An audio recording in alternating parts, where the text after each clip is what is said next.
J.Crew has filed for bankruptcy.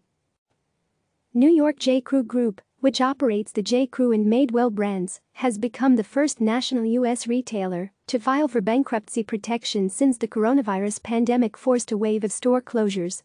The clothing retailer said Monday that it has filed to begin Chapter 11 proceedings in federal bankruptcy court in the Eastern District of Virginia.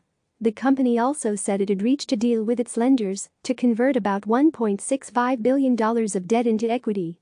The retailer expects to stay in business and emerge from bankruptcy as a profitable company.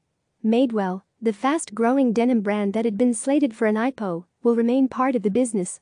"We will continue all day-to-day operations," J.Crew Group CEO Jan Singer said in a statement. A bankruptcy filing doesn't necessarily mean a company will go out of business. Many firms use bankruptcy to shed debt and other liabilities they can't afford while closing unprofitable operations and locations. But this is a unique time for a retail bankruptcy. Many stores have been closed by quarantines and stay-at-home orders, and some potential shoppers are nervous about venturing out to any stores that are open. Retailers also frequently use store closing sales to liquidate inventory and raise cash they need to fund operations during a bankruptcy reorganization, said Reshmi Basu, an expert in retail bankruptcies at Debtwire, which tracks the finances of troubled companies. J.Crew's bankruptcy filing is the latest sign of the strain the pandemic has placed on retailers. UBS analysts said last month that retail store closures are likely to accelerate in a post-COVID-19 world and that the gap between well-positioned retailers and struggling chains will expand because of the outbreak. The group estimated both assets and liabilities at between $1 billion and $10 billion in its bankruptcy filing. J.Crew got its start as a catalog-only retailer in 1983, before opening its first store in New York City in 1989. The company, which is known for its preppy clothes, was purchased by private equity firms TPG Capital and Leonard Green and Partners in a $3 billion deal that closed in 2011.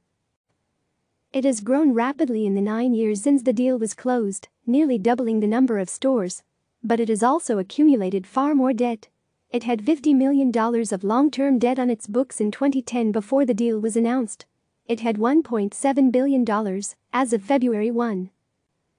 Numerous retailers that have gone out of business in recent years were first purchased by private equity firms that ladled on an unaffordable amount of debt, including Toys R Us, Sports Authority, Payless ShoeSource and Gymboree. J.Crew Group had about 14,500 employees as of a year ago, according to the most recent company filing to disclose a headcount. About 10,000 of those employees were part-time. The company operates nearly 500 stores, including J.Crew, Madewell and J.Crew factory stores, but outlets have been closed by health concerns surrounding the coronavirus. The widespread store closings due to the coronavirus were not only a sales setback. They also derailed plans to have an initial public offering of the company's more successful Madewell brand, which would have allowed it to pay down debt. Overall company sales increased 2% last year to $2.5 billion. But there was a wide split between the success of the two brands, as sales at Madewell locations open for at least a year rose 10% last year, while sales fell 1% at the J.Crew branded stores. Madewell was supposed to be the saving grace. "This is an asset that lenders were fighting over for years," said Basu. "But no one wants to do an IPO right now, especially a retail IPO. COVID-19 upturned everything."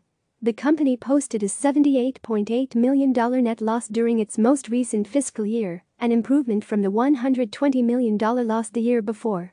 Its adjusted earnings before interest and taxes were $250.7 million, more than double the year earlier, $112.8 million, suggesting that the company might have been able to complete its turnaround if plans for a Madewell IPO hadn't been derailed by the virus.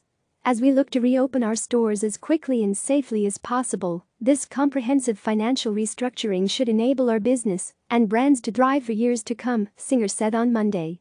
Michelle Toke contributed to this report. Click subscribe to receive the latest news.